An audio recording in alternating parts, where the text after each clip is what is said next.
D'abord, c'est une journée très réussie, extrêmement réussie, parce que la plupart des groupes de presse ont observé la journée. Les sites internet l'ont observé. Les citoyens sénégalais, les syndicats ont adhéré, ont envoyé nous des morceaux de soutien à la presse sénégalaise qui avait fait une journée sans presse. Nous avons fait cette journée pas dans le but de chercher une confrontation. Nous voulons que le gouvernement nous entende, nous écoute, nous parle. Nous sommes des entités sénégalaises, nous avons le droit à ce que nos gouvernements nous écoutent, nous parlent. Le 1er mai dernier, le CNES, le Conseil des diffusion de presse, a déposé une demande d'audience auprès du président de la République. Une deuxième lettre a été relancée. Une lettre ouverte a été envoyée au président de la République quand il a reçu les jeunes reporters. Jusqu'ici, porte close, fermée. Idem pour la primature, le Premier ministre a été aussi contacté. Il n'y a eu jamais de réaction. Ce qui se passe, c'est qu'on s'est réveillé un matin, une circulaire a été sortie par le Premier ministre interdisant à toutes les entreprises sénégalaises de parapublic de l'État de travailler avec la presse, de résilier le contrat publicitaire. Or, un contrat, on ne le résilie pas comme ça, de but à blanc, sans qu'il y ait de concertation. Ensuite, les entreprises parapubliques nous doivent de l'argent, ils refusent de le payer. On se réveille au matin, on bloque nos comptes, on envoie des mises en demeure, et ensuite, on nous asphyxie, on refuse de nous parler. Alors, c'est de guerre lasse que la presse sénégalaise a décidé de faire une journée sans presse. Ce n'était pas son objectif de le faire. Elle a voulu parler, on a refusé d'écouter, de l'entendre, comme si nous étions des parias. Je pense qu'il y a une volonté manifeste de programmer la mort de la presse qui refuse de se coucher.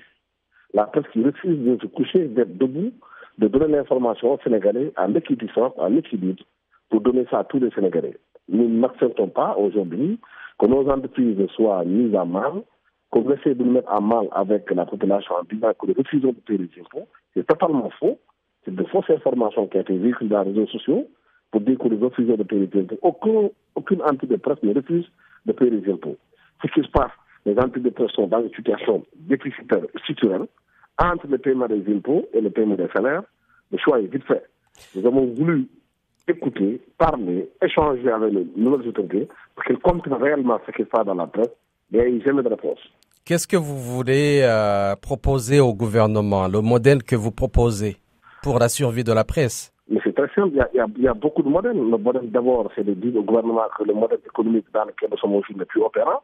Je pense qu'aujourd'hui la presse a complètement changé, qu'il faut aller vers la digitalisation. Le modèle économique se trouve dans l'Internet, dans la digitalisation. Mais sache une chose, au Sénégal, en Afrique, les GAFAM ne payent pas la presse africaine. Contrairement aux États-Unis ou en France, où là-bas, les gouvernements ont pris les choses en main pour que les GAFAM les payent. Nous travaillons, Google et Facebook pompent nos articles, génèrent de la publicité à côté, nous ne payons aucun franc. Alors le travail, c'est nous qui le faisons. On n'est pas rémunérés. Ça, déjà, c'est un gros manque à gagner. Ensuite, ce qu'il faut faire aujourd'hui, c'est de réformer de façon structurelle la presse.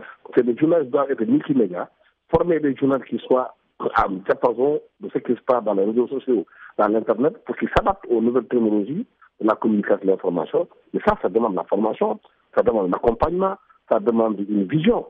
C'est ce que nous demandons aujourd'hui aux autorités de nous accompagner pour ce faire. Nous n'avons reçu aucune réponse par rapport à ces questions qui sont bien posées, qui ont été envoyées au président de la République. Le Premier ministre Ousmane Sonko a dénoncé ce qu'il a appelé les détournements de fonds publics par certains patrons de presse qui ne versent pas, selon lui, leurs cotisations sociales. Que répondez-vous à cette préoccupation? Mais cette préoccupation, elle est là. Je pense que c'est des accusations qui ont été portées contre la presse. Il faudrait faire des enquêtes pour regarder effectivement ce que ça existe. Je ne pense pas qu'un groupe de presse refuse de reverser les cotisations sociales. Est-ce qu'ils ont même été prélevés? Voilà le problème fondamental qui se pose. Je vous ai dit que la presse sénégalaise, africaine de façon globale, traverse des difficultés structurelles qu'il faut réformer en profondeur. Pourtant, il y a eu des concertations qui ont été faites, il y a eu des solutions qui ont été proposées, il y a eu beaucoup de réunions, il y a eu des assises de la presse, il y a eu aujourd'hui le nouveau code de la presse, les décrets d'application depuis Macky Sall n'ont jamais été mis en œuvre. Et pourtant, ils sont là. Aujourd'hui, Internet, qui bénéficie aujourd'hui de travail de la presse, c'est au Sénégal plus de 650 milliards de francs CFA. Et pourtant, il y a, avec les décrets d'application, il y a un fonds qui est au niveau de la RTP, l'Agence de régulation des télécommunications et des postes, où on devait prélever 3% des 650 milliards, qui fera 35 milliards, qui aidera la presse à passer le cap à faire ses mutations. Ça n'a jamais été appliqué. Les choses sont là sur la table des autorités. Elles le savent. Est-ce que la presse traditionnelle est menacée de fermer si le gouvernement ne renvoie pas sa copie? Mais bien sûr, la preuve, il y a le journal Stade, qui est une emblématique depuis plus de 21 ans qui était au Sénégal. C'est le premier journal sportif du Sénégal, en termes de tirage. Le journal Lambedi qui a mis la clé sous le PSO. Les autres journaux vont y aller, parce que si aujourd'hui on vous donne de l'argent, on refuse de vous payer, on bloque vos comptes, on vous envoie travail, qu'est-ce que vous voulez qu'on fasse? C'est la mort programmée de la presse, ça c'est clair. C'est là-bas qu'on va y aller. La presse classique, elle est menacée au Sénégal de faire une boutique, parce que la publicité, encore une fois, même dans la loi sur la publicité au Sénégal, n'est pas appliquée comme on doit être fait. Dans les réformes qui ont été faites, les réformes n'ont jamais été appliquées. La RTS, qui est la chaîne publique, reçoit aujourd'hui les subventions de l'État de plus de 7 milliards de francs CFA par an. Et la RT continue à se battre avec les télévisions privées sur la publicité pour même faire du dumping. Comment voulez-vous que les survivent dans cette situation-là, où les médias publics se battent pour récupérer la publicité privée aux médias privés? Je vous donne un exemple. Quand le groupe de médias a gagné aujourd'hui la Coupe du Monde en 2000, la France de la Coupe du Monde en 2000, la dernière Coupe du Monde, l'État est venu nous arracher notre contrat. On nous a laissé sur le carreau. Voilà ce qui se passe au Sénégal. C'est un désordre total. Il n'y a rien qui a été fait dans le secteur de la presse, organiser le secteur pour le mettre en règle.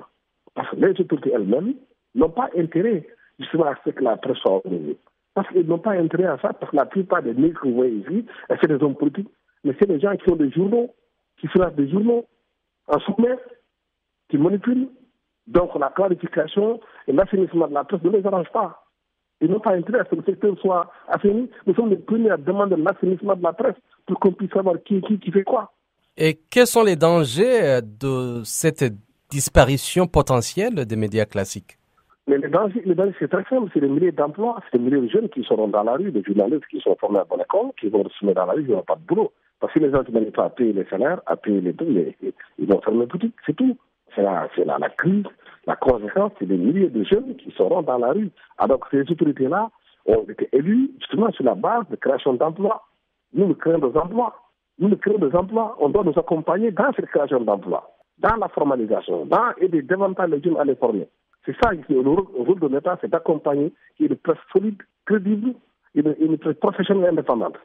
C'est des milliers d'emplois qui vont créer. C'est ça, malheureusement, c'est comme ça que ça va se passer. Si les gens ne changent pas de discours, d'orientation.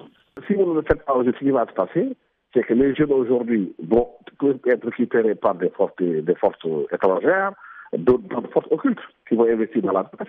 On doit clarifier aujourd'hui les gens qui sont dans la presse. Qui sont les gens qui ont des capitaux dans la presse? Qui sont les patrons de presse en ligne? Qui créent les journaux? Qui sont-ils? Mais la presse est un secteur névralgique. La presse est un secteur fondamental pour une démocratie. La presse sénégalaise a participé de façon remarquable à la démocratie sénégalaise. C'est grâce à la presse sénégalaise qu'on a pu avoir les alternances au Sénégal. Elle a permis la clarté des votes des Sénégalais. Moi qui vous parle, j'étais dans le bureau d'Abdou Diouf, le bureau dans lequel Abdou avait voté, à Berthe-Maubert, à son centre-ville, où il a été battu dans son bureau de vote. Avec le téléphone portable, nous avons relayé les résultats, les bulletins de vote par bulletin de vote. Ça a permis au Sénégal d'avoir une première alternance. Idem quand Macky Sall est venu. Idem quand Abdoulaye Wade est venu au pouvoir. Idem quand Macky Sall est venu. Idem pour Diomaye qui est là. C'est grâce à la presse qu'ils sont là. Elle participe, la presse sénégalaise, à la stabilité du pays. Quand il y a la Covid, la presse était là, au front, celle qui donne les informations aux populations. La stabilité du Sénégal dépend aussi du travail que la presse a eu à faire. Au Sénégal, des débats démocratiques, où les gens peuvent se parler, elle fait des services publics. Mais ça n'a pas de prix. Ça n'a pas de prix, ça.